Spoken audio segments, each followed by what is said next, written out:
akwaba e de ba Pinax TV so sam radio ai hu me wa ha say ye wo say hu say isem bi e kwaso Ghana ha say no ye mra so say di nyina e beso mu e wo kasafide so ana say platform we so nyina ye na say yan sense kwaso about fake pastors and also prophets ba we di anya say bia we fake na bibisa na so fu we yankasa ba abonten abegina NDC for channel bi so NDC TV akeka nsem bia. In fact, some can you say new voters card NPP and also Mami Jane Mensa EC chairperson. Omo pa say omo nye o mra e wo mu ya ye nyina ko to abayi no say wonim na so ya.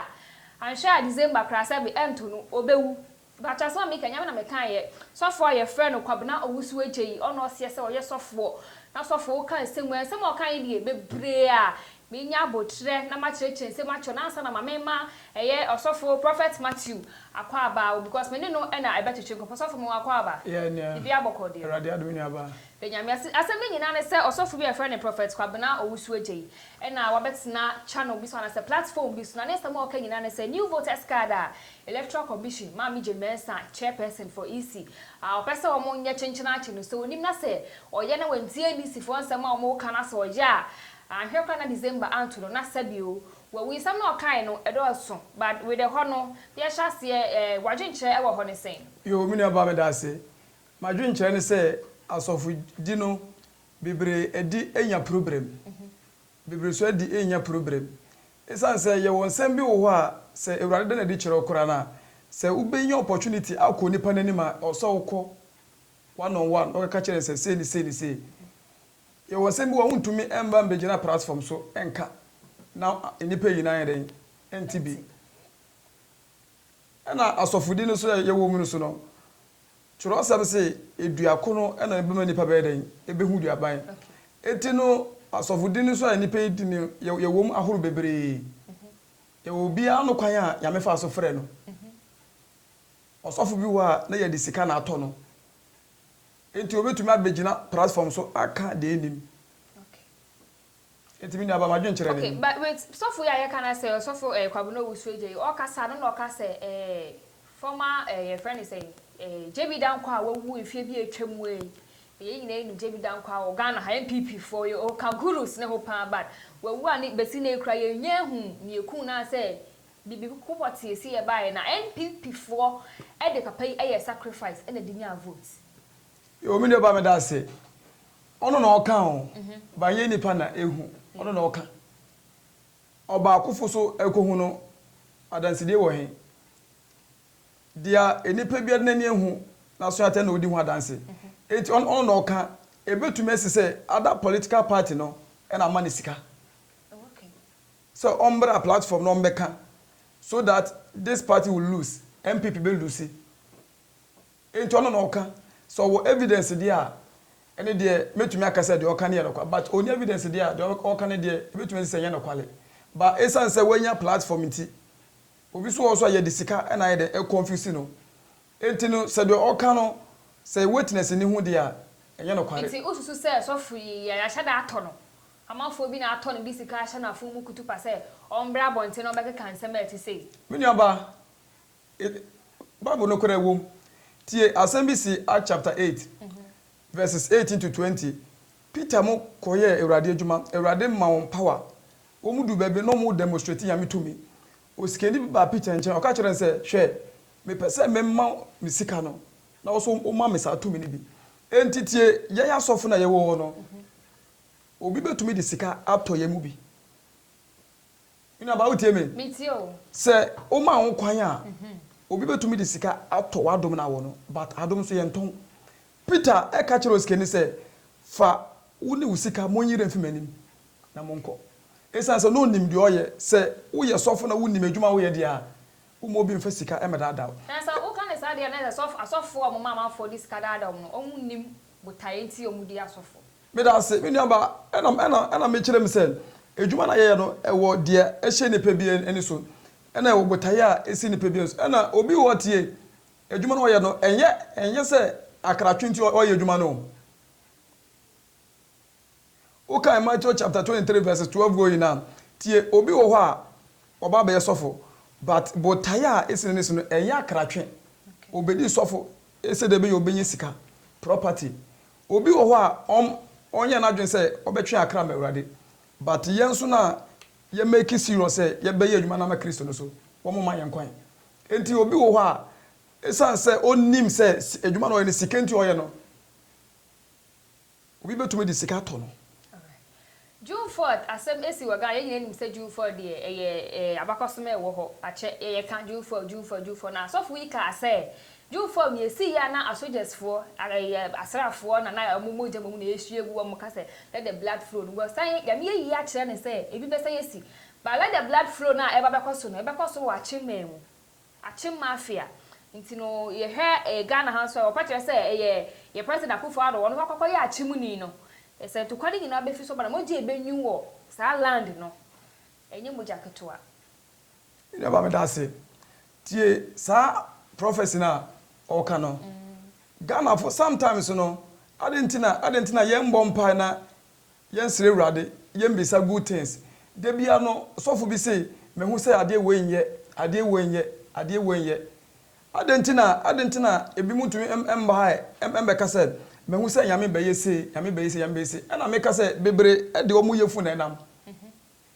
mina ba bebre e de omu yefu na enam sentia me ka say obi wo hu hwe but oba be gina platform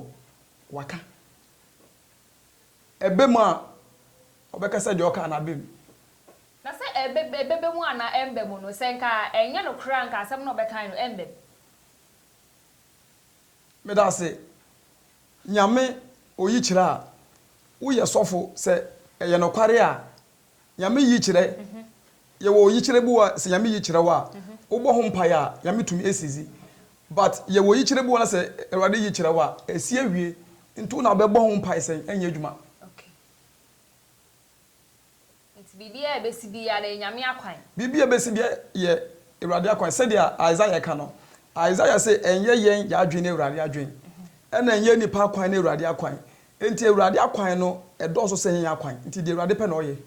okay abi we se pa cho so far ye ka na asemi ni sam ne ba abontin na in fact okasa bebre akeka bi fa ona boka na Japan ho to the extent say me benyame yi kire no say MPP for say Western region no mokoye fasting and prayers bi otu anamon ekọ parliament house ko hu honorable bokodu ho amanfo na ye no honorable ni school fees ni ade nti wanya mre krampo ni honorable anya den anka sama honorable de na mama so ofre no the following day ofre honorable ka kire ne say sofo na nu masemu pa kire nyame na meka o se honorable ka kire say o osofo we to wadum na me nkrofo no omunye papa which means say MPP for aye papa nti no asemi ba ya no honorable Kennedy Japan efa gina na so say o masofo no ne ho nto na la say o ntina ho ma na nsem abeka no enkokwa ama wotu ana mo man ne bro na oni Hot FM for ekwa kwacheche nkomo o radio station so no BNI for ekokwa fa asofo ne ekwa fa no kra na wosema na esan ka ho ne say yehu marijuana eye wi abaya amafo e de shintampi e wo ne ho mo no so baba okase o onim ho hwe a police for the day sa adi boni ana say droway ahye ne ho ina ba me da say tie won se na me ka bi say asofodi na ye di no ye obi an kwan ya me fa asofre no churo sam say many I call but few are chosen bebre na Awurade afra yen but kakra bi na wa pa won adenti na asofo wi hye ho ehon ne asem no tie say ewiase ni wi hye ne ho na asofo wi hye ho there's no difference asofo dwuma no de ema ehye nso ne say ade a ewiase ni beye no anani pa bi beye no wu ne ho kwan ya me ma ho kwan enti sofo na odi wi hye no won say meka asem bi say wo ye sofo na ma ho kwan ya ye betumi di sika to ye betumi di sika to na wakeka nsem a eni kwan sa woka ba ha kam say sofo odi wi ehye ho enti oba abonti oka say a police for na omokofa yo say na wonu asa ba abonti abeka say o wi no na ehye ne ho na e wo purpose ntia na de kro ne hye ne ho we de wo ya nyame ni pa bi nim say bia na e say e difo ana say nyame ni pa amabai nyame ama makwankyere bi so mu na mu a monfa wi hye mo ho ya minim say ya kwankyere bi em de ma mu a wo ha die ya hwefon so hye na wa kyere kyere mi na ba me da say wi enya de papa sentia make us say Isaiah chapter 65 verses 5 Awurade ka ho asem ewo ho tie nipa bia wo sate bia ne mu no wo problem se wenje ya dache wo heaven bebo esa se sofo na Jesus say I am a good shepherd minimi ndwana so nem tie minu abaye yen asofo ye hell ko ye easy as an ordinary person esa say ye na ye de ye lead ni pa no akwa oje mu enti se wo sofo no se wo member bi yira e be bisawo adenti na me kasa tie sofo a waba platform wabegyina so nyame ayi a kire say na sisi nipa yin na hu say wi sho ho no dia wo ka no say papa kora na nipa be kasa wo boa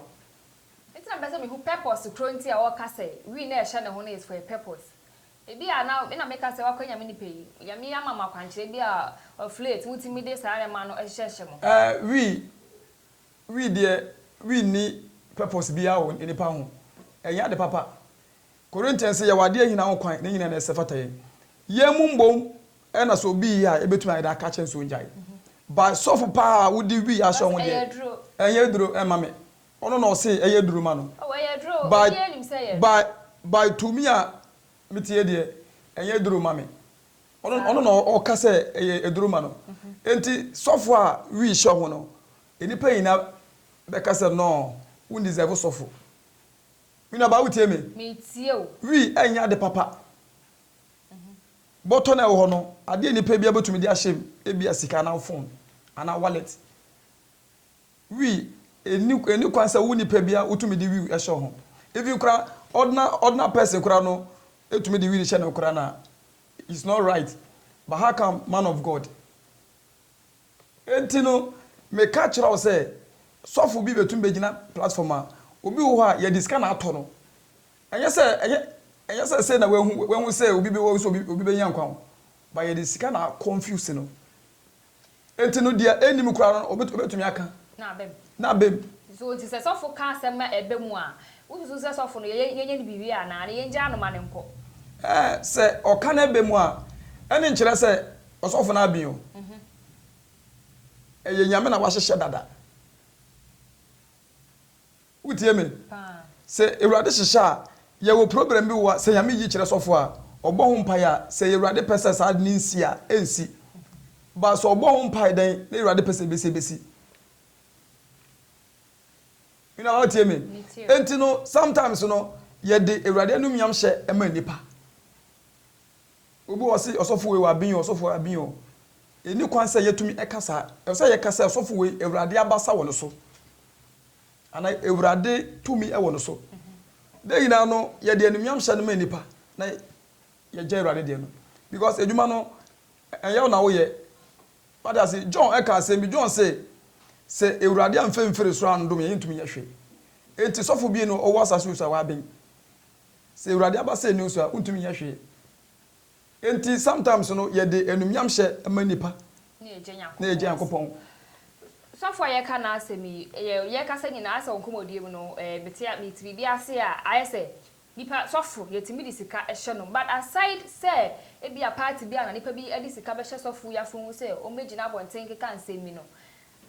ade foforo be na so say be ma na ba abonten so oyo nyame di pampampa na enye sika e na obi di hye na fun say o mra megina abonten ka say isi he o ye new voters card a ubewu e na ntokwa besi wo chebi like in semsema o kan na Ghana moja benuni ade aside sika e de na be ma sofo ayesa ade aside sika no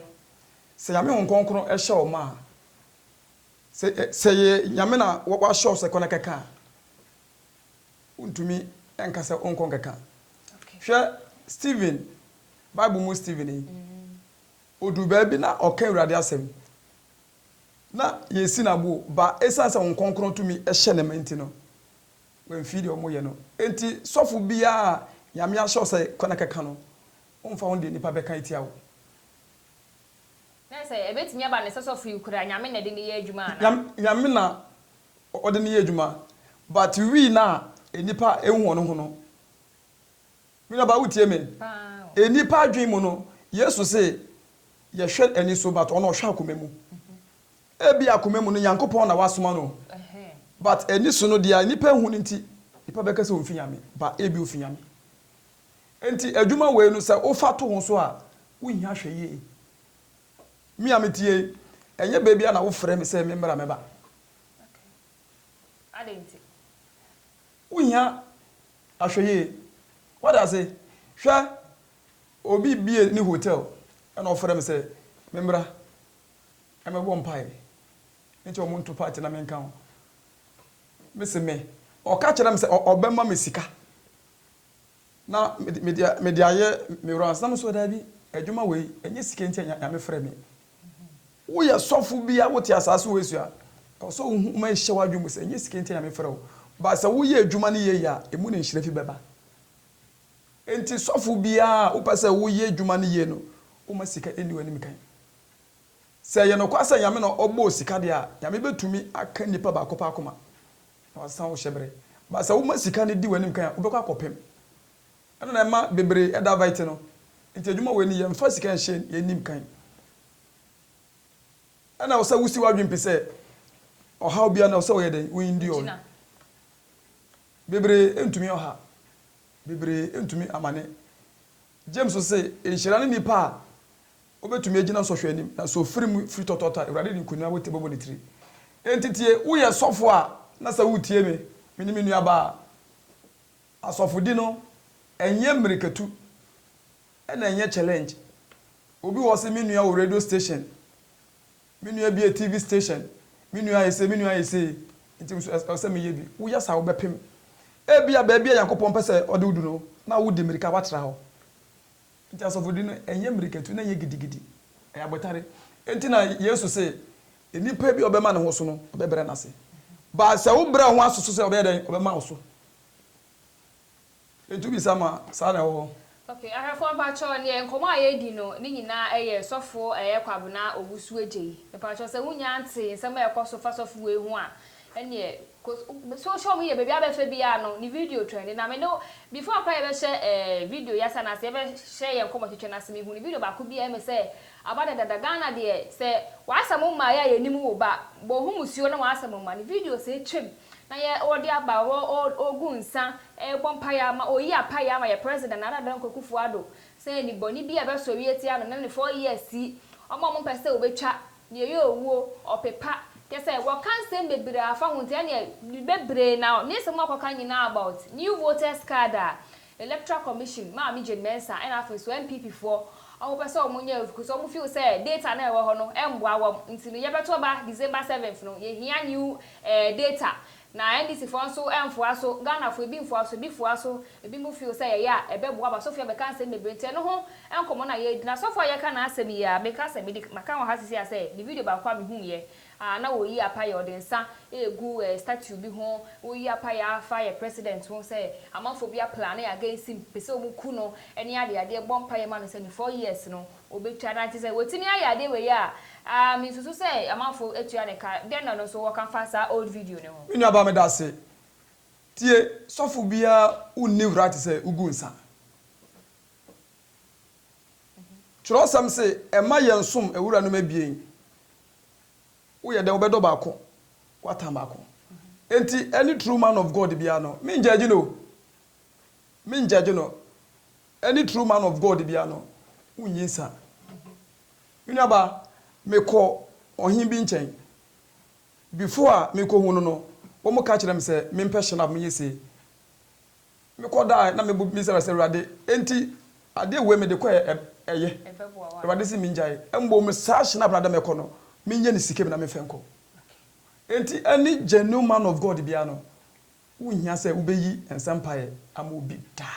opon sike bi ode ba ma bia no we yasa wa committee but we yes kasamompo am say onyame yi kire no wakoyo sofo say there is a plot against president amanfo peso munku no amanfo bi planning against na be 4 years na ye be wie December yi kraye maso wo bi adare ntino wo yes nyame nipa no enye hye prensa menim say ye abrofo nsanyi bi a utimu sa dokodoko de kakra na o hie na wo kasafa ho no pepa musio bia na hwan wu ye fie na nie ntino oyi apaye me na ba me da setie churo sem se yemfa kazi ade ma no na yemfa awrade de ma no ye won krofo bi wo a wo mo adwuma ne nti on fa mo no mo ye na me nyi nkire o mo ye won krofo bi wo a wo mo adwuma ne what you say ye won krofo bi wo a wo mo adwuma ne but wo adwuma ne ye different sofo bia no ni right say ugu nsa yankopon enyi nkire so kono ko gu nsa nta never happen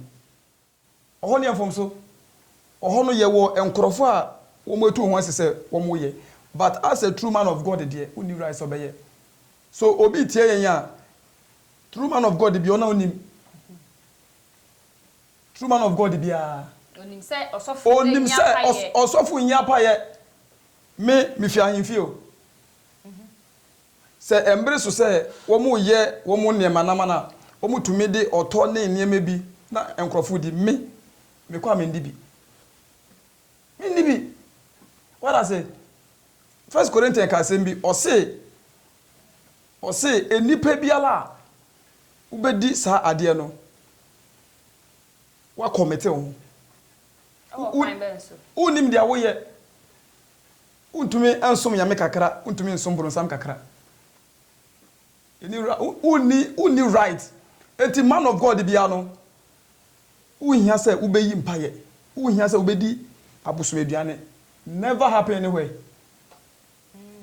enti no mia mitie so say nyame na weyi a kire ne dia ono na oka but nyame enyi nkire obi say onkonkogu nsa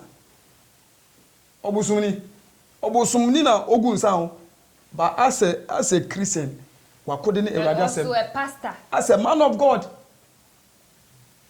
we know about you ono se ya wagu nsen se onam na so hu se nyombo abiso egu nsa obetu aka se so njai obetimi ade to betu aka je on to me kan so njai because any pay na hu se waye bi sisi ya enkrofo ache ne se wi ya hye ne hu enti we sure se so hu ase abrante bi nam no se wi hye no na aka che so njai abrante betu me refer se wo mantesa da na wi hye ho what I say enti no a leader must set a good example. Ejuma ye wo no mama da bia me ka se madam fofo asofo ba me nchen a me no mo trase bonko me ka kire won se ejuma wei enye obi ejuma de wo soro no ejuma enti se office wontumi ndi sofa bra na be ye member yeah se wontumi ndi sofa be ye member because ejuma wei akonta bu won eye ejuma eye dangerous si ejuma bia enti se wo yo sofo na wo hwe yen ejuma no enye obi ejuma no yo but otembuafo no wo ho asase we sofo bia true man of God bia no ugina ha ma Ewrade ya ka asofo asebade an shift kakramba onabo Kennedy Japan style because ono na bi ensema yekoso nyina no ewumu se sofo beka say na ye video mo bi ehu die but ono su die chire kaka na se ni die chire the part I will pray with na say asofo sensemi ofo aso say o yo say be expose fake pastors fake prophets wa he one mechanic dey out to baby but still na on kan na hu say wo bibia ekoso aso dem enye onu wa baba beto abonte magana fo nyine de ne hu say ade a wote aso dem a wo ye no e fake me no ba me da say Kennedy na yi no o ye no ni djuma no o ye no metumi aka say efe bi ye efe bi so nye efe bi nye ti efa na ye no waje nchire efa na eye ne say me ka kiro say djuma we no obi wo ho a de o ye no sikenti no o ye enye so lead nipa akọ heaven no enye so lead nipa akọ heaven tie dia Kennedy ye no say asofu bi efi wiase a nyame ma bebrebe yin oje na say ho no fu ano so kakra me fu ano so de o ye no de me fu ano so onipa bi a oye hum nipa bi ano obeti ase okay tie yankopon betumi ayden agba Ewura Kennedy ni mu me na mesia me ka kire wo nyame betumi agba Ewura Kennedy ni mu se ko na ko yi san krofo ni fi Ghana man na memba eyira okay but amanfo bi so na ona boke de Japan ababo nti won na two so because say asofo bi threatening life say ono de ba physical they also attack him spiritual me no ba me da se tie the America afa ne side say ebi wo ye nya ne say e mana on condemn asofu bia e wo Ghana e mani bia na no didi asofu bia e wo Ghana say asofu abayi na e one never Ewrade asofu wo wi ase you know ba tie Bible na wo no ensem omo enti na nipa bia wo ho say wo hwe wo so ni kwan say wo ka say bahat eti asofu tie asem ye si nomes Numbers chapter 12 verse 1 going. Miriam ni nuane Moses. But Miriam ekasa bone etia Moses. Oso kese no. Genuine man of God be say we try now, we life is dangerous. But I had bebre nim. Enti no Canada no dia meka a kire ne so o hwe yen na so bi hwe yen ya. Dia meka ne say asofo yina yepe. Nyame asofo wo wiase. Expose fake prophets and also pastors. Nyame asofo wo wiase enti no say o ka e ma ni condemn sofo yina. E bada sofo wo wiase. E ho na betimi ma attack akọ so ana. Sanete. Okay. Sa de oye de obenya problem. Obenya problem because eso obi ana needing. Obi di kwaku menu, obi di mabra, obi pe gari, obi pe mu, eso di obi ape.